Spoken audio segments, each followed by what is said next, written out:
What's happening, guys? Happy Wednesday, and welcome back to the Dynasty WarZone, the People's Dynasty podcast, and presented by the DWZ Football Network and BetUS.com. And back with me, as always, the bearded wonder. You know him as the man of the hour and the man with the power, Jerry Sinclair. What's going on, buddy? Nothing. My entire apartment smells like pumpkin spice. I think she's got the candle going somewhere. So if my eyes start to water at any point, it's because of that. She even decorated for me. What a peach she is. So I'm good. How the hell have you been, my friend? Good. Random road trip to Maryland and back. Of course, we had to stop off in Hocking Hills, Ohio National Park. Little hiking. Mrs. Memphis, she loves her some hiking. Me, not so much, but don't tell her that. She doesn't listen to the show anyway, although she is a subscriber, and she's left a YouTube thumbs up as I well. hate Randy. Send. Yes. Love Jerry, hate Randy. All right, but hey, man, we're not alone. It is guest season. Let me intro our guest. Now, our guest's name is Evan Brown, and you can catch Evan's writings and Superflex rankings over at the Dynasty Nerds. And you can catch his audio content as the host of Dynasty Debates. That's a podcast. I've been a guest. This man enjoys a good GIF, and he loves talking Dynasty trades. It's a Dynasty debate show, and it's all about hashing it out with some of the brightest minds in the Dynasty game. Make sure you're subscribed and checking out Dynasty Debates if you're looking to round out your Dynasty podcast. What do we call that? Like your queue, your content. Anyway, Evan, Mr. Evan Brown, all the way from across the pond. Evan, welcome to the Dynasty WarZone. Thank you so much. That was very kind. I appreciate it. Glad to be here. Excited to be chopping it up with you fellas.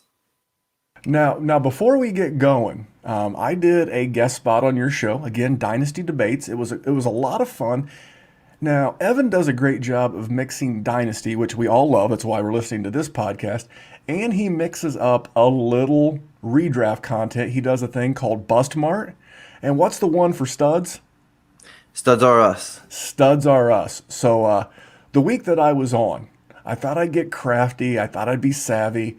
And I thought, man, against this putrid Atlanta Falcons defense, I was like, Zach Wilson, studs are us.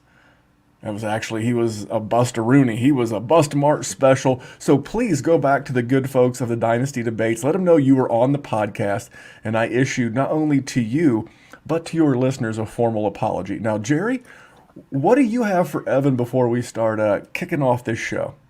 Nothing. Let's get this going. I don't think Ireland has been a part of the podcast. We've got a couple of British guys, got a lot of the Aussies, got some Icelandic people. Icelanders. Yeah. I think Northern Ireland. This is the first Irish appearance, so love to see it. Glad you're here, man. Just bust Randy's chops. That's the only rule. Absolutely not. Well, let me get the promoting out of the way, and we'll get into everybody's favorite segment: Good People, Bad Tweets. Obviously, you can always get these podcasts early on YouTube. Dynasty WarZone on YouTube. I think the best content on our YouTube channel is provided by Kyle of the Fantasy Football Smackdown. I love what he's doing right now. He's doing 20 to 30-minute videos on Tuesday, on Thursday. Sometimes it has Dallas. Sometimes he's just alone. But I love the no-nonsense, just the facts. Let's get to this.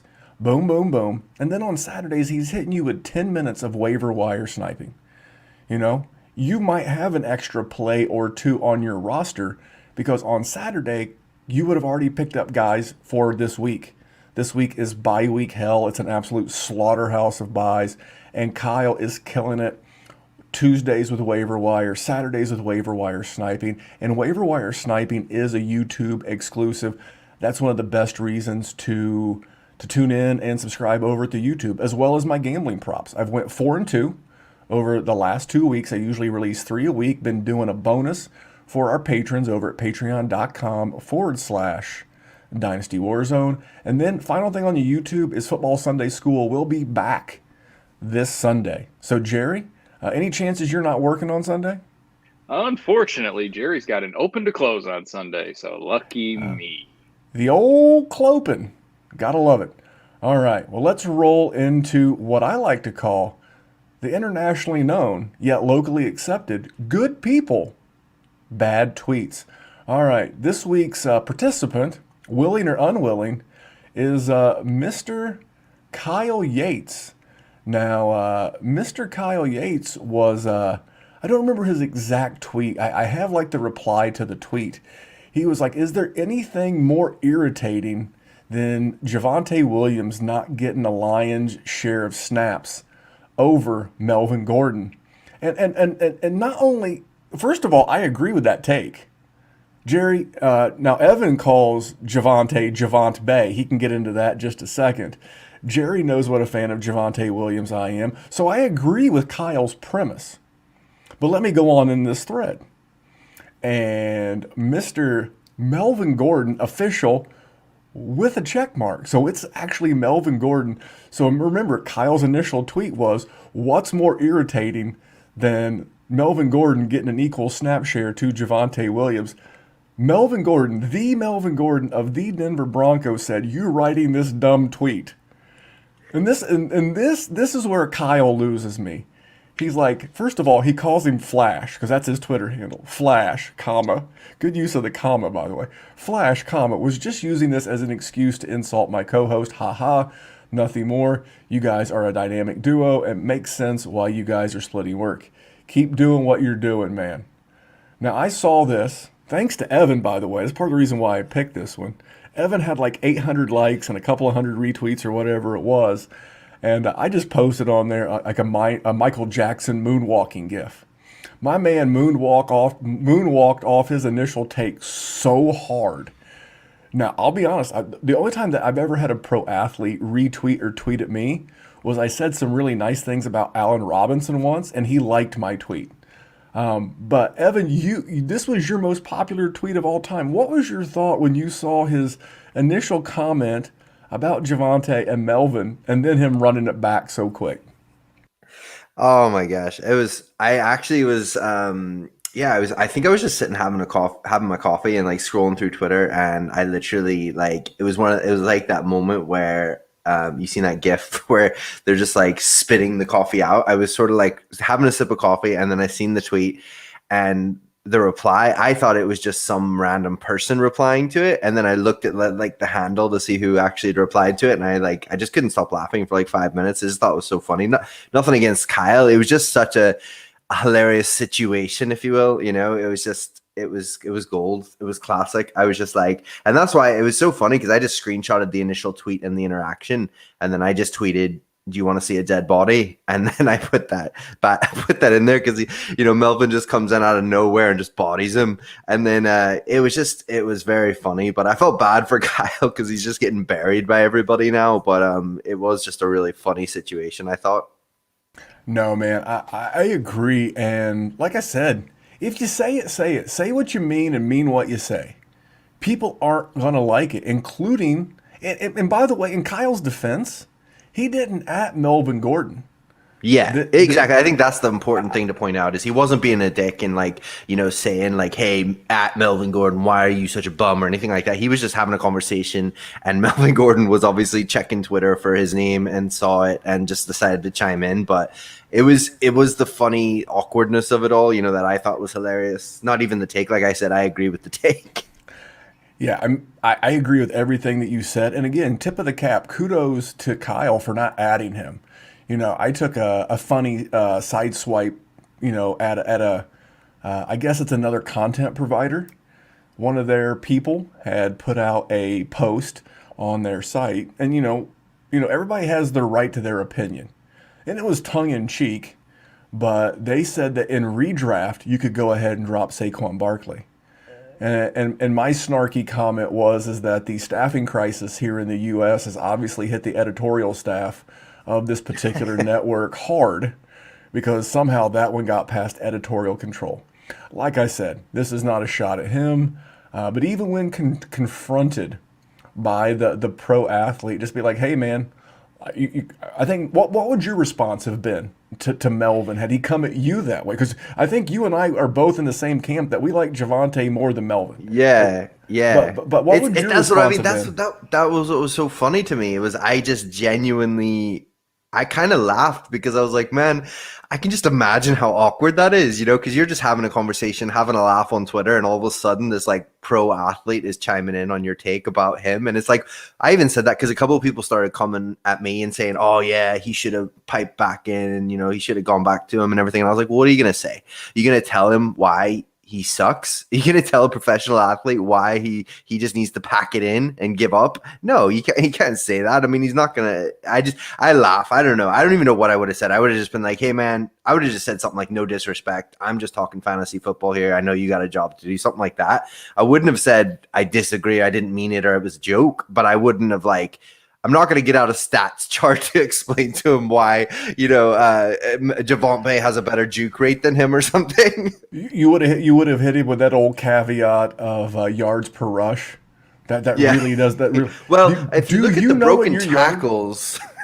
Do you know your yards per carry right now, Melvin? Jerry, what would you have said if Melvin had come at you? If you tweeted, just again, same thing with Kyle. He tweeted nothing bad. He didn't F-bomb him, at him, nothing like that. But what would you have said if the actual target of your tweet was to actually respond to you? Not a damn thing. I'm taking my L because he listen, what's he going to do? He could crush me with his wallet. Like, there's nothing I can say to that. If he actually searched himself, he would have knocked you down and laid his wallet on you like Thor's hammer, and you would have not been able to have gotten up. That's what I'm saying. Like, I couldn't have said anything. He would have gotten me in that moment, and I would have let it be, I guess. But yeah, that's. I think he backpedaled faster than any corner has ever done on a deep route. Like, it was something, man. Yeah, I think the only thing you can do at that stage is just laugh at yourself. I think I would have probably quote tweeted his reply and just done like a gif of like getting knocked down from the top rope or something, just exactly. Like, or like the folded chair to the face or something, like just have a laugh with it. I'm going to take kind of what Evan said. I'm going to take both of his comments and make it one. First of all, I would have been like, yo, man, we're just talking fantasy football. We still love you. You're a great guy, great member of the community. We're just fantasy nerds. In some case, Dynasty nerds. You're part of their staff. And then the other one, I think I may have quote tweeted it with that gif of Doc Holliday from Tombstone with like, now we can be friends again. So there you go. Good person, bad take. All I can do when I read that and then I saw the back pedal, I just got to give it this. All right, let's move on, but I do want to say that Good People with Bad Tweets is brought to you by our new sponsor, BetUS. Now, BetUS, for those of you that don't gamble, is a gambling site. Now, I primarily do football, but in some parts of the world, I heard this thing called basketball. It's back in the U.S. It's the NBA. Tip-off was tonight. Now, there's another thing I'm getting ready to ask Evan about this because he was tweeting about this. It's called baseball. And if you've listened to this show any length of time, my son is an avid travel ball baseball player. I'm travel dad. So we love all kinds of sports. And if you love sports, you can get in on the action over at betus.com. You use promo code Memphis. Why promo code Memphis? Well, because the other promo code we use a lot, Zone, was already taken. So use promo code Memphis just like you would at Hate Brand Goods. Promo code Memphis when you sign up, and you'll get up to a 100% deposit match and an additional 25% deposit match in their online casino. And if you sign up for and start your first deposit with crypto, including Ethereum, I don't know how to say that one right. It starts with an E. Anybody? Ethereum? I don't know. It sounds right to me. It sounds right. Or Bitcoin. I know that one. People don't trust me with money. So I don't investing in my house. I don't know that they do Doge. I don't know that they do Dogecoin. Dogecoin's still a thing? It was. It was in my Coinbase wallet, but it's gone now. I'm on to Shiba. We'll become a Shiba millionaire. Anyway, if you want to get on the action, we'll talk more about betus.com. But if you live in a part of the world where maybe app-based gambling is not quite a thing, be a thing over at betus.com. Come bet with us, betus.com. Promo code Memphis. All right, before we get into players to acquire and players to trade away, Evan, I did not know you were such a baseball fan. LA Dodgers? What's up, man? Yeah, I've been a Dodgers fan forever. They're the only actual professional baseball team I've got a chance to see live. So I've seen them a couple of times when I've been in LA. And ironically enough, it was really weird. It was two. I've only seen them twice, several years apart, and they both times happened to be playing the Rockies. I have no idea how that happens or why that is a thing, but it was. And yeah, really cool. Actually, quick fun story. For fandom is obviously I've been a Dodgers fan for years. We hadn't won the World Series in like forever. We'd made it to the playoffs a lot, kept losing heartbreakingly. And last year, so my birthday is next week. And last year it was on my birthday. They won the World Series on my birthday. And obviously the time difference and stuff like that. So I was up at like 2 a.m. to watch them. And they ended up winning on my birthday, game, 7 or whatever. And yeah, it was just great. It was like finally, the pain was ended. We finally made it over the hump, and it was on my birthday. So that was fantastic. But yeah, no, I'm a big Dodgers fan. But to be fair, I haven't really watched many of the games this year. I've been just so busy with other things. But yeah, they're in a must-win game, and it's They've come back here. I know. I was just gonna say 4 runs in the 8th. It wasn't looking good. I was actually pretty bummed about it. I got my Dodgers shirt. I got my Dodgers hat on. I'm like giving them the good vibes.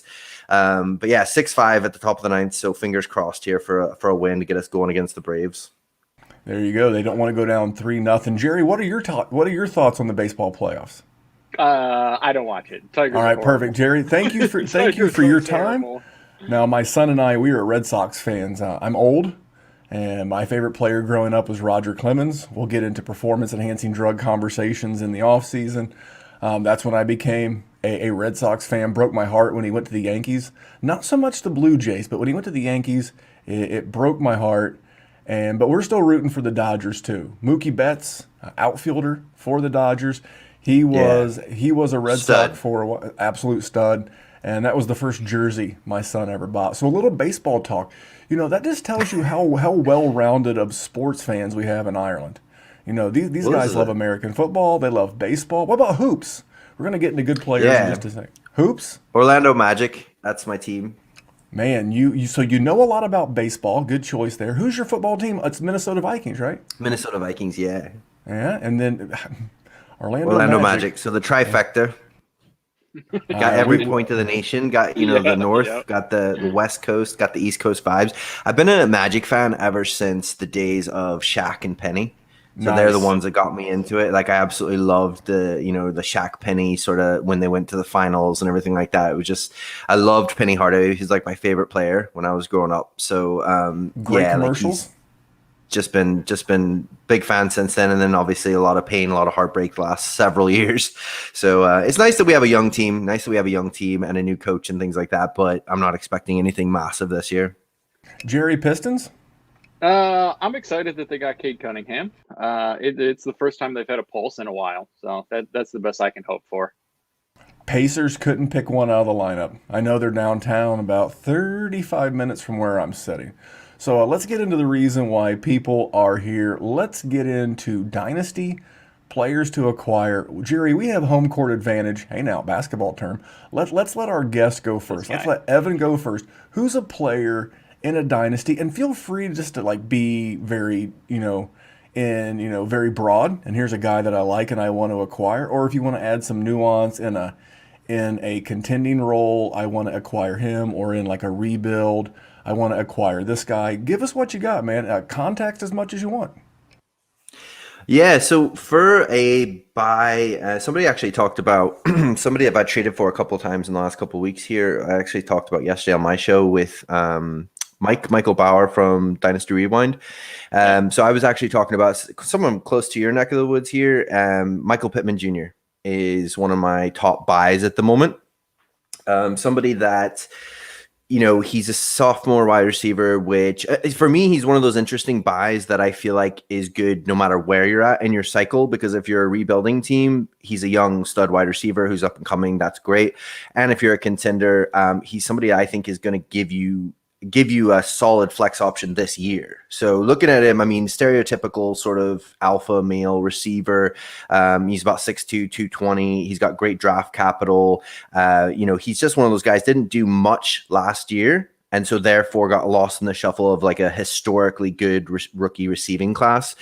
So I think a lot of people were down on Wentz, down on the idea of what could the Colts do, thinking they're more relying on the running game. So a lot of mixture of reasons, but for whatever reasons, people just don't seem to be that hyped about him yet. And he's had a couple of really good games, and a couple of things that, really it interests me is if you look into it, he's actually sitting on about a 25% target share at the moment, which is really solid. Like, that's what I'm looking for. Is I want to see target share, I want to see air yards, I want to see, how much are they being targeted, what part of the field, how involved in the game plan are they.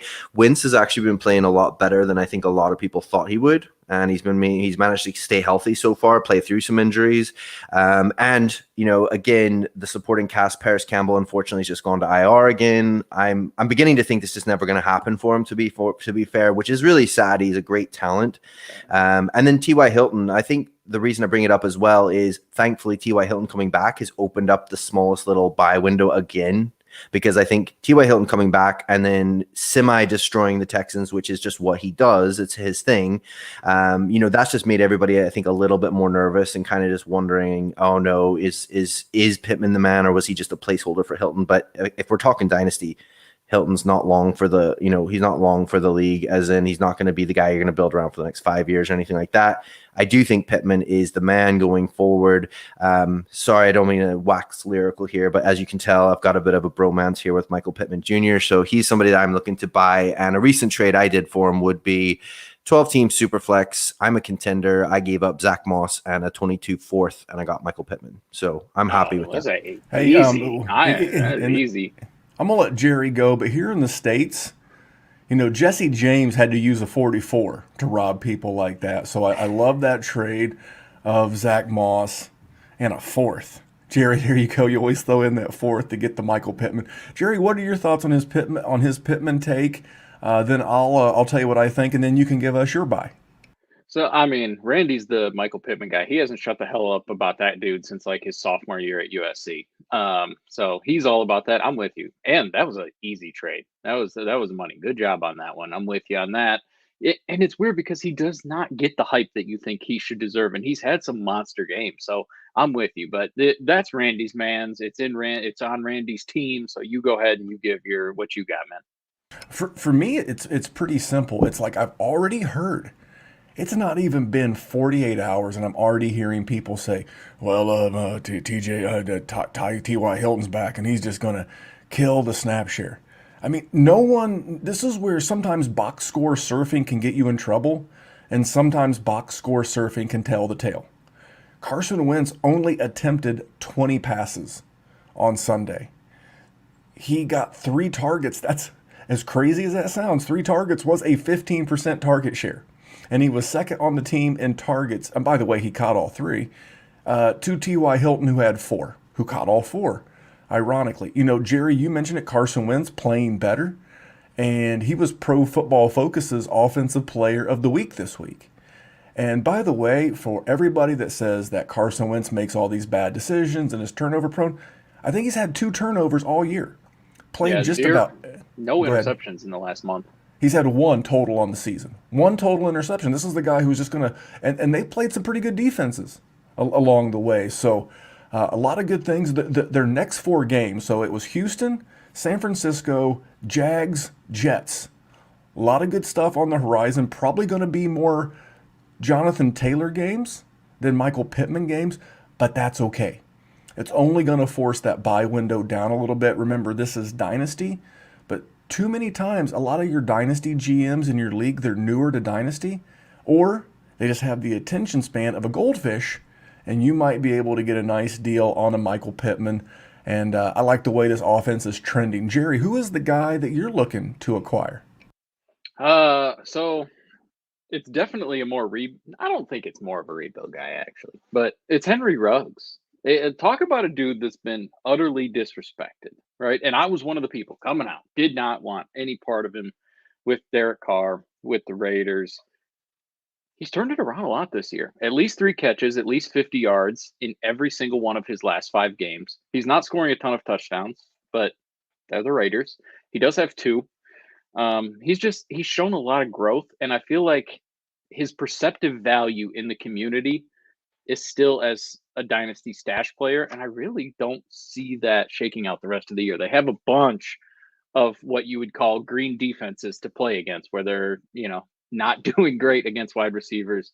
So I really like him, and we could talk about Bryan Edwards all y'all want, but that dude's a roller coaster, and he will continue to be that way. I hate you so much. I hate him so much. I can't hear the word roller coaster without thinking of the song "Roller Coaster of Love." I'm sorry, just the way that it works.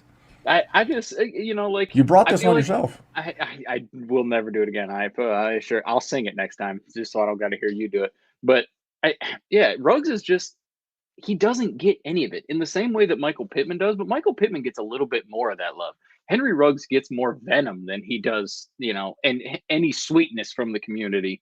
And he's been very consistent. You would love to see him get touchdowns, but we've been saying the same kind of shit about DJ Moore for the last 3 years. And, sometimes it's just not in a player's, repertoire. But I like Henry Ruggs. He's a good value, and you can plug and play him. It's bye week, hell week. There's lots of injured players. Like, now's the time to go get yourself some Henry Ruggs. All right, I'm gonna throw this one to Evan. Evan, what are your thoughts on Ruggs? Yeah, no, I agree. I think the main reason I agree is because of actually Jerry's sort of point is how down on him I think most people in the community are.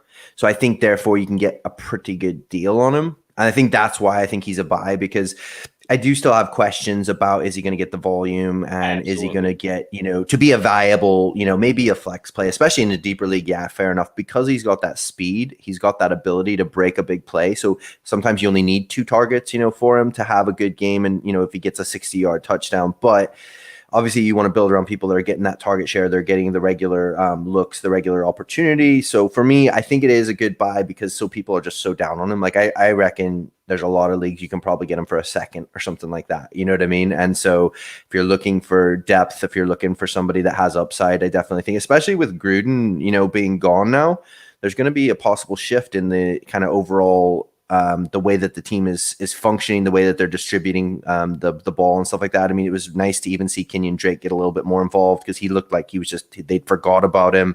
Yeah. So yeah, I think there's going to be a little bit of a shakeup here, and it's now a good time maybe to pounce, because if he has a couple good games in a row, you could even just flip him, even if you're not overly convinced on him long term. Now, so I don't know if Jerry knows that he does this. This is like in poker, they talk about tells, and people have tells, and it's just a gateway into their soul. I don't have any tells, Randy. Yes, you most certainly do. You know who this is very on brand for Jerry. You know who Jerry's been acquiring everywhere in all the other leagues that we're in? He's a year behind. He was also the first wide receiver of his draft class. Similar body size. Plays in Baltimore. Who's that man, Jerry? That's Hollywood, man. Hollywood Brown. And this is very... I don't know that you even know that you've been doing this, and then you're now recommending Henry Ruggs, because Jerry and I are in a lot of leagues together. I also wrote down Jalen Waddle, if you want to talk about that. He's got a type. He's got a type. He does. He's the guy who walks into a club, and it's like you could point... You just like help him out. There she is. She's over there. That's your type, Jerry. This is Jerry's type. He likes these small, fleet of foot, big play. I like people that people hate. It's my thing with value. Running backs. It's value on value. Receivers. It's always, if everybody hates them, it's like I'm a hipster. I can't help it. You wanted to be first. You liked Henry Ruggs, and I like wide receivers that people hate. I don't know what it is. I do it with quarterbacks, but Jerry always wants to. He's the wide receiver hipster. He wants to look back in 18 months and said, I was on Henry Ruggs before it was cool. Now, I actually have 2. The guy that I've been scooping up the most is James Robinson. Got another share this morning. Star. I don't give a shit. Other services that love quote-unquote prospects and talents and analytics, they can tell you all you want about this. He's got more talent. I don't care. You know what James Robinson's going to do? something that a lot of guys that you love have never done, and that's going to be if he stays healthy, puts up back-to-back running back 1 seasons, and he can only have 2 in a row because he's only played 2 seasons. And this team's only going to continue to get better. Yeah, we know that they spent a first-round draft pick. You think this is the first-round draft pick that the Jags have busted on? Hello, C.J. Henderson, I'm looking at you. We just traded, don't put me in the same basket as Jacksonville and Urban Meyer. You a big Jags fan now, are you? I'm not. But Jerry knows I'm a big Trevor Lawrence fan. I'm a big James Robinson fan. Oh, listen, I've been trying to trade for Trevor Lawrence from this man. This boy, he holds on to that tighter than Dolphins' asshole. It is just watertight. Watertight, him go. sir. But anyway, go ahead. I do love James Robinson. You know, here's the thing. I don't care that he didn't go to Clemson. I don't give a shit about his combine metrics. You know what? All of that stuff stops mattering the minute they step on a football field. And their head coach and their GM identify them as contributors. So I just watched the Jacksonville Jaguars give up the 9th overall pick. C.J. Henderson, they drafted him 9th overall. They took back a 3rd and Dan Arnold, a tight end. Just like a Who had a wicked drop last week. Oh, Dan, my God. Dan the man. I do like Dan Arnold. Title. I'm not going to go down. I can't sit here and advocate for too many Jacksonville Jaguars, but I just like guys that score fantasy points. Call me old-fashioned. Call me boring. But I could easily see where a running back needy team could come to Jacksonville. We thought, all offseason that maybe they come and trade for, like when Cam Akers went down. We thought maybe it'd be a good idea for them to reach out to the Jags about James Robinson. How about you reach out to the Jags about Travis Etienne? Because I could see that happening. I could just see it happening again. Jerry, I'm going to let you go last because your love for James Robinson is both thing of legend and lore. Evan, where are you at as a guest? Where are you at on James Smokey Robinson? Oh yeah, man, I love it. You're a man of the people. You're giving the people what they want, not what they deserve. And I think it's great because this is actually a funny debate that we had. I was talking to, I just recorded last night, so it's fresh in my mind, but I was talking to Michael and Mike from Dynasty Rewind, and he was talking about a trade that he had done, and he said it was a startup this last offseason. His team's been really beat up with injuries, blah, blah, blah, blah, blah. He knows he's not contending, so he traded away Saquon Barkley and got back Najee Harris straight up, and he was like, a lot of people were mocking him and stuff like that, saying he got a bad deal, and I was like, dude, I take that deal every day. Yep. I was like, that's a smash success. So I was like, hell dude, yeah. if you're not contending this year, why would you not want the younger, fitter first round prospect who's killing it already than the guy who's, even if he's healthy, is another year older? He's in a bad offense that is a year away from being a year away from being a year away. And, I just think one of the big downfall, I love Dynasty. I'm 99% Dynasty. I play like 1 or 2 redraft leagues every year, but one of the big downfalls of Dynasty players is they just get take lock. They love a prospect. They love a certain profile. They love a certain season, and they just hold on to that, and they hold on to that, and they hold on to that. And I think Saquon Barkley is in that boat for me now, where it's like, I don't know, I'm not chasing that dream anymore. And I'm certainly not giving up the ship to get him.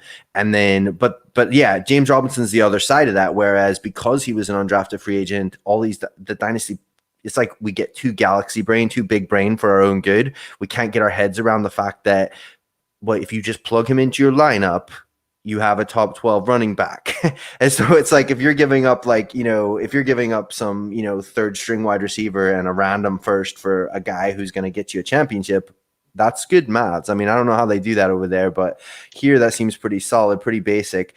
I love it. I'm actually really interested about James Robinson because I always find it's one of those awkward ones where it's like, you don't know. So I'd be interested to hear your take on this is what are you willing to give up to get him?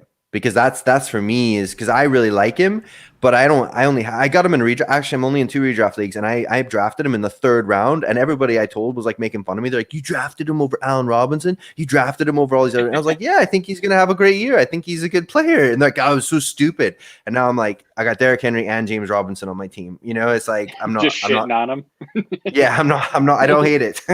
Well, I'll tell you, I've actually traded for him twice in the last maybe 4 weeks.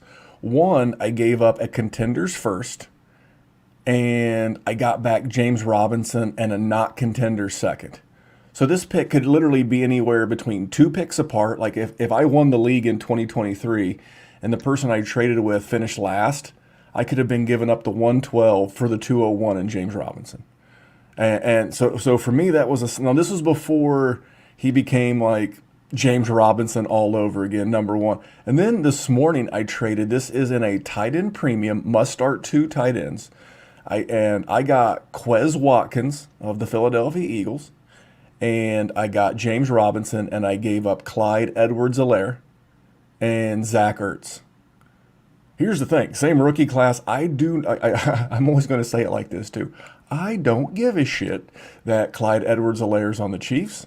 I don't care that it's kind of like green eggs and ham. I do not want him with Patrick Mahomes.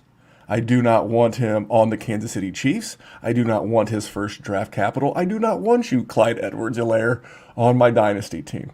I'll gladly take the guy with no draft capital who is just giving me points and not giving me headaches. So those are a couple of trades that I made for James Robinson. And both of these rosters are contenders. Humble brag, combined 11-1 through 6 weeks. So humble brag. Casual flex. Very cash. Just dropping that in there. I like it. And one thing, I was going to talk about it in the news segment because I didn't have a lot of news to touch on. I'll save it for the advice section because it kind of ties in with advice. Evan, you know what? You're on the mic, man. Give us a sell. Who are you selling in Dynasty right now?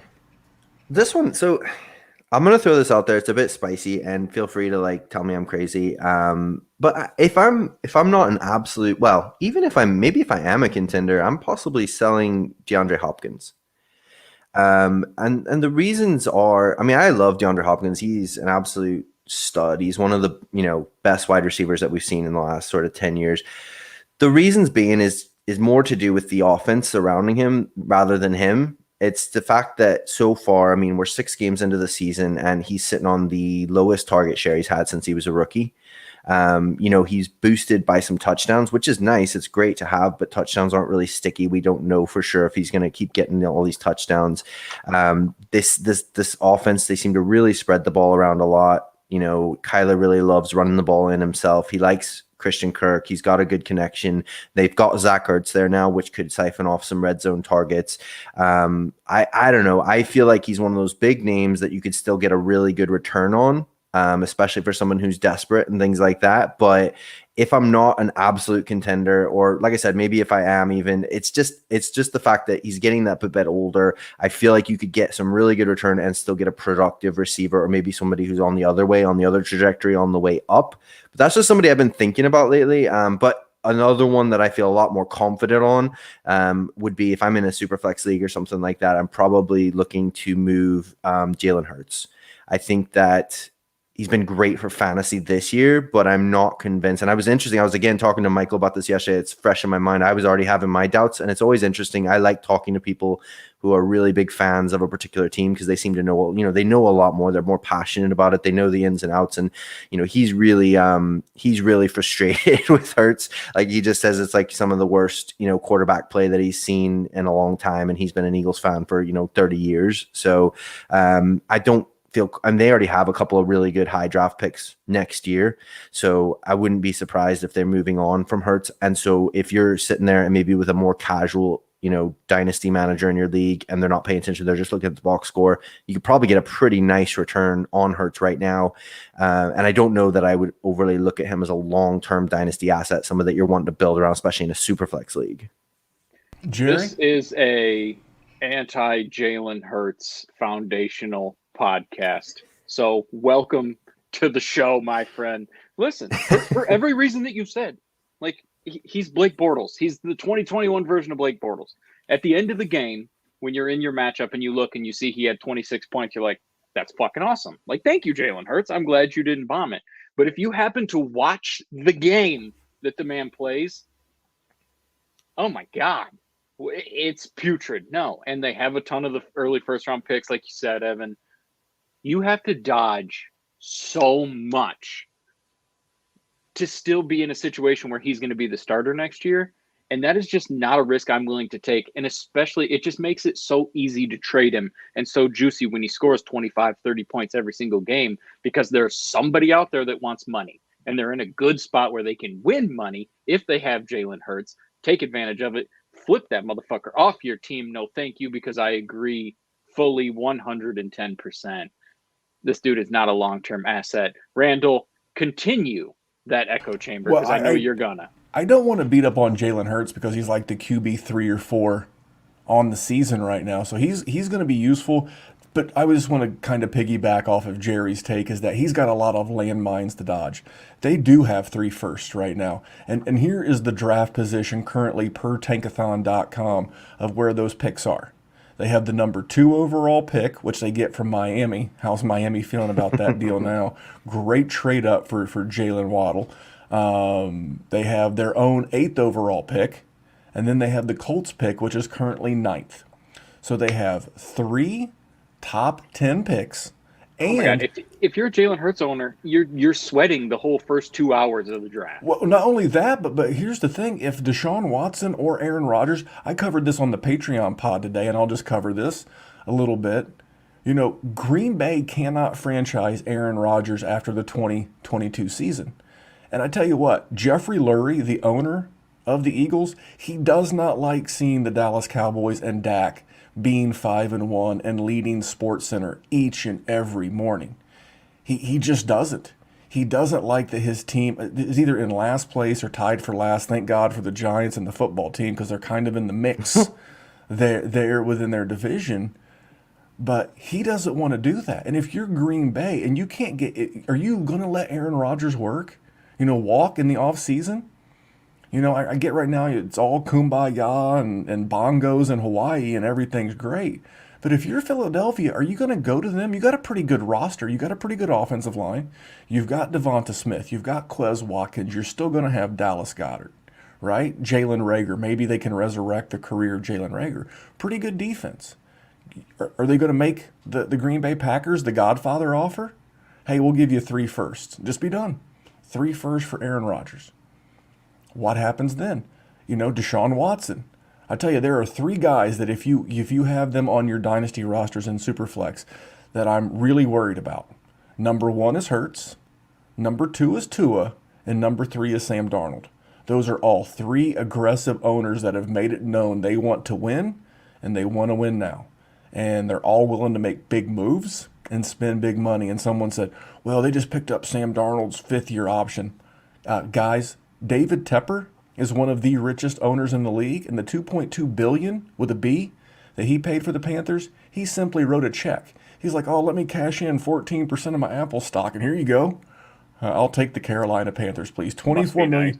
Yeah, $24 million means squadoosh to this guy. So I like the Jalen Hurts call. I think you just have to go after an aggressive owner who's trying to win the league, because Hurts is going to help him. Because those Eagles, they play to the whistle. They've absolutely screwed me on 2 bets on the Fabulous Big Bet, and I do not forget anytime soon. So Jerry, I think we're all in lockstep on the Jalen Hurts take. I also agree with DeAndre Hopkins, because there's going to be Christian Kirks, there's going to be Rondale Moores, there's going to be AJ Greens, now there's going to be Zach Ertz. You got a couple of running backs. Sometimes Kyler's going to run them in. I'm not going to go with a cliche, but that's a lot of people with their hand in the cookie jar, because no one uses that. Sometimes James Conner is going to vulture touchdowns 2 touchdowns on the goal line. It's just going to be an ugly mess. And if you can get out for name value, and what would I want in return? If I could get a Michael Pittman and a first for DeAndre Hopkins, sold American. He gone. That's what I was literally gonna say. I was gonna say one of the trades that I always try and do, which is really hard to do, but it's like when you're a contender and you've got that aging roster, if you can kind of find a way to like half step down and slowly be getting a bit younger and keep contending, those are the kind of best deals that I like to do. So for me, I was actually gonna say that the guy that I'm talking about, Michael Pittman, if I can get Michael Pittman and a first, something like that, which I think you could easily do in most leagues right now, because Hopkins just had 2 touchdowns at the weekend. That makes it look like a great stat line, but if you're actually watching the game, I think he only had a couple of targets, and just happened to be touchdowns. And like you said, Rondale Moore looks like an absolute stud. Kyler Murray, he rushes in loads of touchdowns. They're spreading it all over the place. And it's one of those situations where, I love DeAndre Hopkins, but I think it's a good time to cash out while, you're getting a premium, because if it keeps going the way it is, if we're at like week 11 or 12 and he's only sitting on a 20% target share, then people, they're going to buy into that narrative that he's washed and all that sort of stuff. I don't think he's washed. I think he's great. I just think that the offense they're running is ticking over really well. They're spreading it around. They don't want to. He had a 30% target share last year. And he's 10% down this year so far through 6 weeks. All right, Jerry. Evan was kind enough to bring us two. Who you selling? See, this one's tough because I feel like not everybody is going to be aboard this train. I feel like because of his struggles, a lot of people are going to be on the buy train. He's just somebody that scares the hell out of me, and it's Laviska Shenault. So, he's young. He's got good draft capital. Why, Jerry? Why do you do this to me? But that's what I mean. I get it. The opportunity to buy him for cheap because of his struggles makes sense. The problem is the dude has had 2 games in his career where he's had over 80 yards. He hasn't scored a touchdown this year. He had the good run to end the season last year. The problem is that hasn't continued, even with going from Gardner Minshew to Trevor Lawrence. It's weird because personally, he just scares the shit out of me. I feel like at least once every single game you see him on the sideline and he's banged up and he's got to go into the 10 or something. And that was the same way he was in college. I don't know. But I could also see, somebody going out and buying him. I'm just personally not doing it, especially because there's just not other options that are great there. DJ Chark goes down. James Robinson has not caught a ton of passes. Luke Farrell and anybody else is not really getting anything. Marvin Jones every once in a while. There's not a ton of competition. At some point, you would think they would bring in additional competition, and maybe that helps him. Maybe it does. But I don't know. He just scares me. He's not my favorite. But that's why I wanted to give it a caveat, Evan, because I know people fucking love Laviska Shenault. And guilty.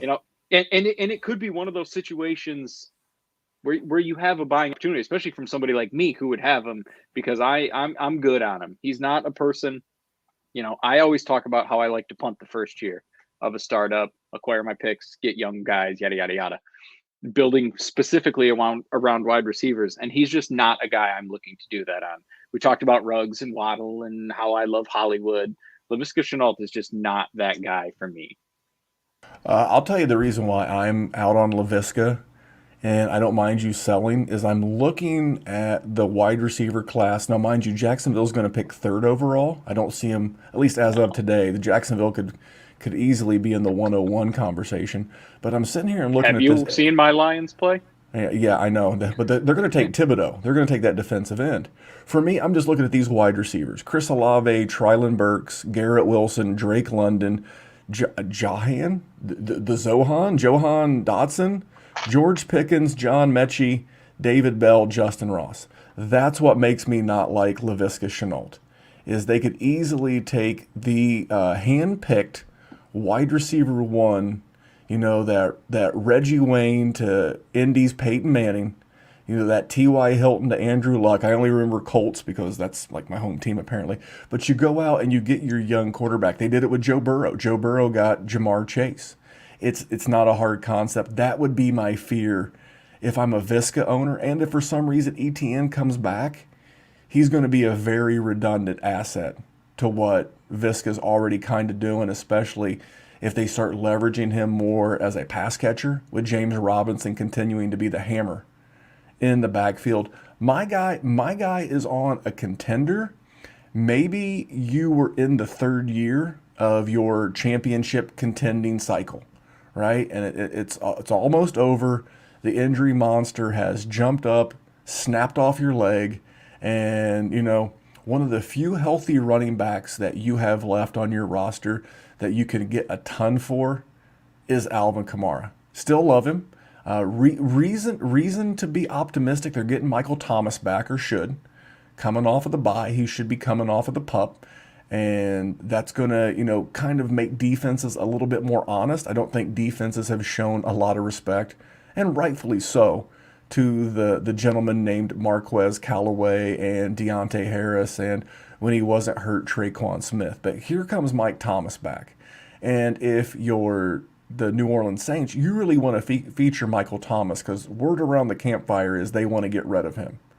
So it's going to open up things for everybody, including Alvin Kamara. He's no longer the sole focus of opposing defensive coordinators.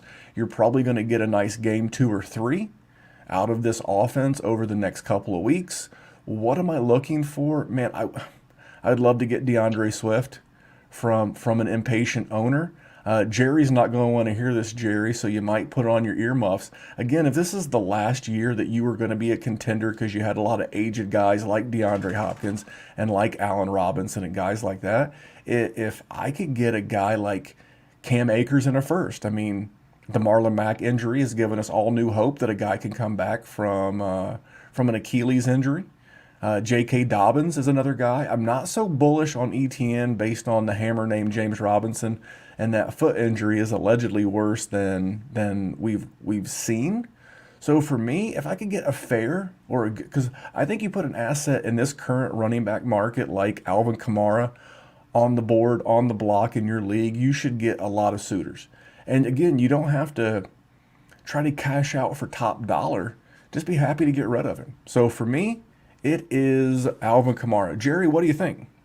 If you can get a lot, but like you're if you're a contender, that's tough because my man is still scoring touchdowns. Like it's the easiest thing for him in the world to do. In the situation, I'm not a huge fan of second contract running backs because they die so quickly. Like it's what happens. The Todd Gurleys and the Melvin Gordons and the Le'Veon Bells and David Johnsons. All of a sudden they're at the top of the world, and then all of a sudden they fall off. So I'm always fine with that strategy, but it's because you can get so much by doing it. So if that's what you're doing, like I'm not underselling him, and I'm not selling for Cam Akers just because I don't trust Cam Akers. Because you're a hater, Jerry. It is. You're absolutely What about J.K. right. Dobbins? Would J.K. Dobbins in a first? I mean, based on what I mean, in my situation, in that situation, like it sort of goes with what Evan said earlier. Like if you have, you're at the end of that rotation of you having a quality team that is challenging for a championship every year, and you want to take a step back a little bit and then gain a little bit of value. I think that's the perfect sort of situation to do it in. Yes, because I like the Ravens' backfield more than ever. A lot of respect. Which is funny because you've been shitting on J.K. Dobbins for a long time. But here's the thing: the information has changed. I know. Literally. This is like you and Clyde Edwards-Helaire. You love Clyde Edwards-Helaire, and now it's week 6, and you're like, I've realized. And I agree. The errors of my ways. Yeah, I hear you. I mean, I'm starting to think that what was that World War Z? I'm thinking that John Harbaugh is like the Brad Pitt character because all these zombie running backs like Latavius Murray and Devonta Freeman and Le'Veon Bell continue to slowly drag in that zombie. Although those zombies were fast. Yeah, they were fast. But I'm thinking, man, you put a premium athlete like J.K. Dobbins in that offense, especially with Lamar throwing more than ever, man, it could be an explosive piece of business. So that's why I brought up J.K. Dobbins, because, Jerry, I've seen some things, and I'm like trying to envision like what could be. That's how you stay a step ahead of being a step ahead. And you know who a guy who always does that? Evan. Evan, what are your thoughts on moving Alvin Kamara in season if maybe you're just you're wrapping up your 3-year contending window and it's time to move on? Yeah, no, I agree. I mean, I think, pretty much any running back at that stage in their career is, if you can cash out at a premium, is a good shout. I mean, especially like you said, it depends exactly on your situation, but 100%, if you can get, a good return on it, I think that's the key. Is like, you don't want to undersell, you just want to wait for a big game. But yeah, so far this season, it's obvious that the Saints are a new team. They're a different team than they were with Drew Brees, and they're doing different things. I mean, Kamara's getting used way more as a traditional running back than he ever has been. And he's getting a lot less targets in some ways, which, to be honest, we always loved the fact that he got those targets, because if you're in any sort of PPR league, or even if you're not, well, you should be, let's be honest, you should be in some sort of PPR league. But even if you're not, I mean, the targets for running backs, that's gold. That's what you want. You want a pass catching running back. So yeah, if you can flip him for DeAndre Swift, or DeAndre Swift and something else, that'd be amazing. Yeah. But yeah, I mean, even if you can get, Javont Bay and a first and something else, you just, yeah, definitely. I think a lot of people in Dynasty, they love the name cachet. And so the name Alvin Kamara, goes up on the block and people are going to be, tripping all over themselves to probably give you some good offers. So yeah, I think it's definitely one of those situations where I can see it's the same sort of thing we were talking about with the DeAndre Hopkins trade. It's not that you're saying they're rubbish. It's not you're saying you're not going to get any more productivity out of them. You're just saying, hey, if you can downgrade slightly for the short term, but actually potentially long term upgrade, that's a great move. And that's one of those things that I think personally I'm always trying to continually contend. It's not always possible, but I always try to keep wheeling and dealing, keep trading, keep moving things, shifting things around, because I don't want to be stuck in a 3-year rebuild. I want to be always contending, and that's how you do it. Is you sell someone while they're still at their peak, you slightly downgrade, but you're acquiring more assets long term. All right. Well, there you go. We've wrapped up some buys and sells. This has been another very favorite part of the show. Before I get into that, I want to make sure to let you guys know that the buys and sells is brought to you by our Patreon, patreon.com/Dynasty Warzone. This is what I've been doing for the last several weeks. I've started to add in more nuance. Today, I did a show of players to buy if you're in year 1, year 2, or year 3 of a rebuild, and kind of defined what that looks like. As well as the group chat, going crazy as always. Nice to get out of a 9.5-hour car ride on Monday to see something like 100 messages in the group chat. Go and hammer, because that's what we do. We talk ball over at the Dynasty Warzone, and we're helping people get better, Jerry. That's what we do. Yeah, and everybody needs a little bit of help when they're driving through Ohio, because that's a horrible state to drive through. You know what they say, Jerry? Kiss her where it smells. Take her to Ohio. All right, that segment was brought to you by... Who the hell says that? I did on the podcast right now. But that little segment of buy and sell was brought to you by our Patreon, patreon.com/Dynasty Warzone. So, all right, on the way out the door, we do it each and every week. I'm going to throw it to our guest first. One piece of advice I will give you. You want contender or do you want rebuilder? What piece of advice do you want to give to one of those two GMs in a league? Rebuild, I guess. If you're in a rebuild, one thing I always try to tell people, especially if they're newer to Dynasty, would just be don't be trading away valuable players just for picks, because you never know what the pick is going to be. It's just lottery ticket. Even first round picks can bust. Every first round pick could turn into a N'Keal Harry or somebody like that that's just going to completely tank your value. So if you're trading away a stuff, so for example, I mean, it'd be hard to imagine, but crazier things have happened. If you are in a rebuild and you have a DeAndre Hopkins, don't just trade him for 2 firsts or 3 firsts if you can help it. I'd rather have a young player and a first, or a young player and 2 firsts, or something depending on the player and situation. Try not to just trade away your valuable players or any players that you do have that are quality just for picks. That would be a thing that I would try and stay away from.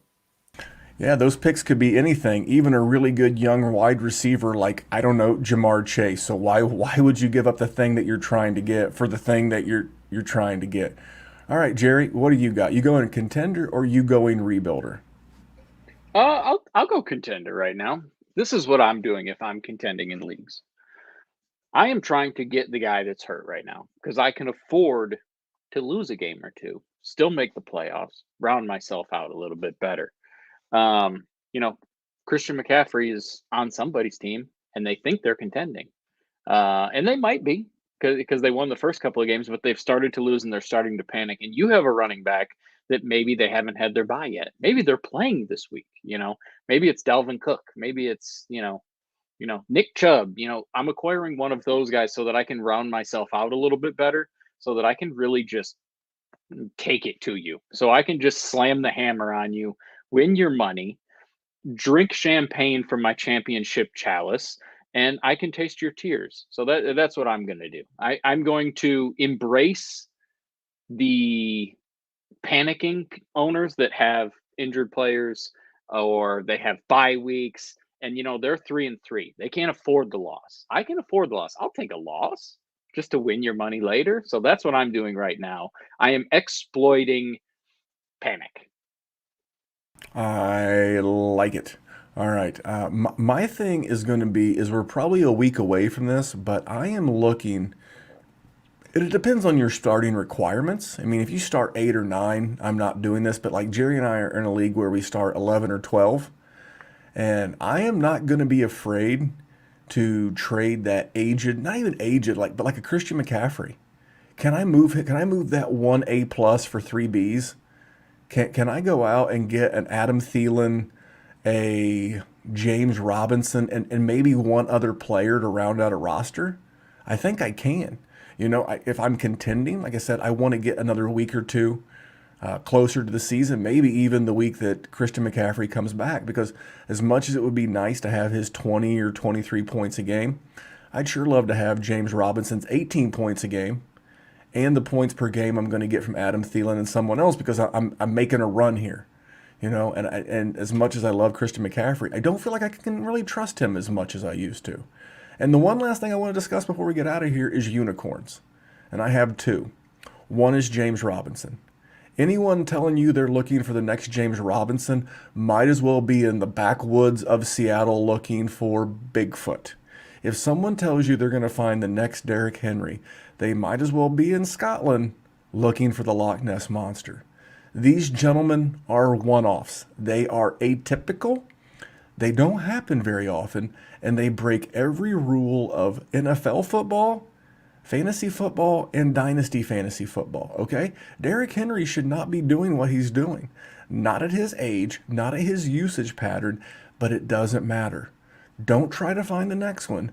Don't think lightning's going to strike twice, because it doesn't work that way. Don't trust anyone who tells you they got the next James Robinson. He's a miracle. I love James Robinson. I understand this. He's a miracle. Don't chase unicorns. Embrace these gentlemen for what they are. I was way out ahead on James Robinson, and I really missed on Derrick Henry early. He is on pace, and I know it's a bold statement, that he could break the all-time rushing record by age 34, which would be a year younger than Emmitt Smith broke it. Now, that's a hell of a pace, and that's about 6 or 7 years away. But that being said, not unfathomable. So what do you guys think about these unicorns? Evan, you probably didn't plan on coming on talking unicorns, but that's what these dudes are.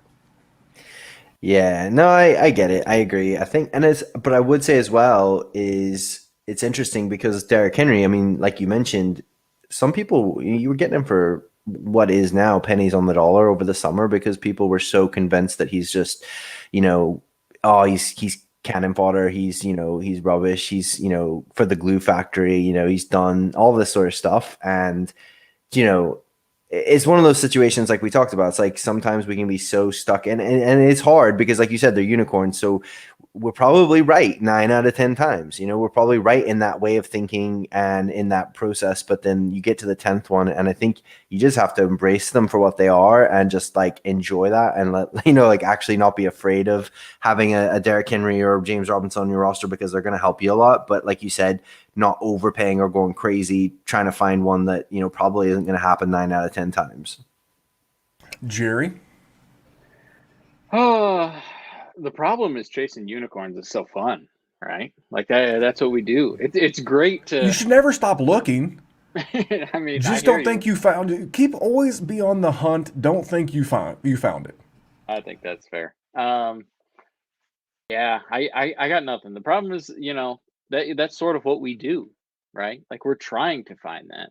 So whenever you get it, like how many times have we talked about how awesome it is that Shane Hallam talked about James Robinson when he was, I don't know, 19 years old at Illinois State. He was still in college when Shane Hallam said that. Be on the lookout for this guy next year. And, how good did we feel, even though he did all the work, right? But we don't have to tell anybody that, even though I just did. It just feels good to have him because, when it was in the 4th and the 5th round of our rookie draft, I'm like, all right, Shane, let's see how smart you are, sir. And we took him and it worked out. So, it feels good to do that. But I hear you. The problem is when it goes to like, you want to trade for a unicorn like that, and then you're just going to piss value down the drain, and that I cannot do. That's where I was going. That's where I was going, is that don't fall for that narrative from a rival GM that goes, well, hell, we saw Derrick Henry do it, or we saw James Robinson do it, as an undrafted free agent. Why can't? That's what I want to get people. Yes, always be kicking over rocks. I remember when Gus Edwards, maybe it was 2 years ago, maybe three, where he was the hottest Dynasty waiver wire fab ad that I had seen I remember in our Super Flex Goat League, he was on the waiver wire, and literally me and another GM were literally trading other GMs for like $1 here, $5 there of fab, so we could both have the absolute most. So there's always going to be one-offs, but like these guys are so special. And speaking of special, I want to talk about Dynasty debates. You mentioned you had Michael Bauer on, great dude, previous guest here on the DWZ. I was on there again. We had a great conversation, but I shit the bed on that Zach Wilson take. I did okay with Damian Harris that week. He didn't blow up. He wasn't like a stud, but he got you like 15, 16. He by no means hurt you. But I really felt bad. So I was in Denver that weekend with my wife for our anniversary, and I felt so bad that Sunday morning. I'm literally sitting in the Denver airport watching Zach Wilson literally shit in his hands and rub it on his face. And I am thinking nothing more but of the wonderful listeners of the Dynasty debate, feeling like an absolute heel. But tell us about some of the other people you have going on. What's going on with the Dynasty debate and your Twitter handle and everything? Yeah, thanks, man. I really appreciate it. I think I mentioned when I had you on the show, it's really awesome to come on here and chat with you guys. When I first got into Dynasty sort of podcasts and stuff like that, like most people, I sort of got into redraft first and everything, and then slowly got into Dynasty. And as I started getting into Dynasty, didn't know anything about it. As in, I knew the idea, but I didn't understand all of it. So I started looking into different podcasts and you guys, Dynasty Rewind, Dynasty Nerds were a couple of the key ones that I first started listening to and started getting into and stuff. So it's been really cool, man. Like, it's been really nice to make that connection and to come on and chop it up with you guys. It's been really lovely. So I appreciate it. And thank you very much for having me on. It is really fun. The show is brand new. Dynasty Debates, I only started this year. Something I've been wanting to do for a couple of years and finally just decided to go for it. It's been really, really cool. I've had you on, Michael Bauer from Dynasty Rewind, Jake Trowbridge was on last week. Got a couple really cool. Peter Howard is coming on. I've got Russ Peter will from talk Dynasty. your ear off, man. Dynasty Outhouse. Russ Dynasty Outhouse is coming on. Garrett Price will be on in November. Actually just chatted with Izzy from Dynasty Trade Calculator. He's coming on. So guys, a lot of really cool, really, really cool guys. And I've had touch base with a couple of Cooter Doodle. She's coming on as well. So that'll be a fun episode. But yeah, just been really awesome to touch base with some really, really brilliant minds. I mean, that's the selling point, is you get to hear these amazing people. I'm just the host who's keeping the show moving, but you get to hear all these different takes from different brilliant people, in the industry and in the community. So it's been really fun. It's really cool. It's every week, and just try and give a bit of, like you said, in-season content. So maybe a start or a sit for the week. Some ideas of trades. We talk about trades because trading is one of my favorite parts of Dynasty, of fantasy in general. That's what got me into Dynasty, is I can just trade year long, which is the best part. Other than winning, it's the best part for me. So yeah, it's been awesome, man. Thank you so much. And definitely you can hit me up on Twitter at FFF and Lucian. Always chatting football and not always screenshotting other people's conversations and putting them on blast. But that's just something that happens occasionally. But yeah, no, it's all good. Hey, you get out of line on Twitter. That's why we started Good People Bad Tweets. You can be a great person with a bad tweet. We're just trying to help keep it guilty. Trying to keep it clean on these Twitter streets. Well, I'm gonna wrap it up here in just a second. You're going to hear at the end of the show from my man Matt at Hate Brand Goods. Just a quick note, huge restock. So they have some golf, like the game of golf, like polo style shirts. It's a shirt with a collar on it. You very rarely see any of us wear them, but if you need one for the office space, clean little logo, you want something different. You don't want the little penguin dude. You don't want the little jockey on a horse dude. They have the floral bomb goat shorts are back. The oil slick goat shorts are back. And Jiu-Jitsu rash guards, because why not? Now, I've been talking about the Halloween drop. The Halloween drop is actually set for next Thursday. I thought it was this Thursday. It's next Thursday, the 28th. That is the Freddy Krueger inspired goat shorts along with the Dream Chasers tees and hoodies. This Thursday, they will be releasing a deadlift slipper. Jerry, do you know what a deadlift slipper is? Not even the slightest idea. So what I want you to do for those of you that don't deadlift and or don't know what a deadlift slipper is, go to Hate Brand Goods. That's the HVIII.com and check them out. You may be like, I never knew such a creature existed. But you know what? Maybe while you're there, you'll see a t-shirt you like. A pair of joggers. Maybe you like that golf shirt to wear to the office. If you like anything, you use promo code Memphis, you save money, and you help support the show. And Jerry, do you know what else supports the show? What else supports the show? 5-star reviews. Look at You know this what? guy. You know how you can support the show for $0? Do a 5-star review. Check Or out the any big- review, I guess. Yeah. You can subscribe. You could leave a comment. You could leave a thumbs up on YouTube. If you're going to talk shit, do it about Randy, though. I'm a sensitive guy. I give zero shits. If you have criticism and it's valid, we'll take a look at it. But this one come from Stacked Box via Apple Podcast, Canadian. So I expect this to be a 5-star. Hey, what do you know? 5-star. Canadian people are super nice. Awesome podcast for content and entertainment. Have listened for almost a year and joined the Patreon. Hey, it's a Patreon a few months ago, and it has been a tremendous help for a newer Dynasty player like myself. They really do make the world a better place for fantasy football, and I appreciate all the effort they put in. Keep up the great work. Now, we're to figure out whose Twitter handle is, or Apple podcast handle is Stacked Box, but I appreciate the hell out of that. Jerry, I see you smiling ear to ear. I do. They must be talking about the advice I give, obviously, but that's okay. I mean, if everybody's rebuilding. That's what Jerry's here for. But no, in all sincerity, thank you, Stacked Box, because again, it just takes a second to leave a review, but it goes a long way. And when you're leaving us the review, search Dynasty Debates on your pod player, if you're on YouTube, and give them a follow. What the hell? Give them a 5-star and a follow.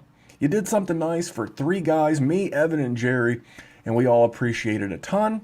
You can follow the show on Twitter and Instagram at Dynasty WarZone. You can follow Evan at FFEvanLucian. You can follow me at DWZ Memphis, Jerry at JerrySendDWZ. And remember, here at the Dynasty WarZone, Jerry, what are we doing? We're just trying to make the world a better place for fantasy football. Shout out to Mike Kenny from the YouTube feed. All the great comments. He said, early birthday to Evan. And he said, Jerry's the Al Davis of the DWZ. And until next time, thanks for tuning in. Have a great night. We'll see you back here real soon with more Dynasty Talk.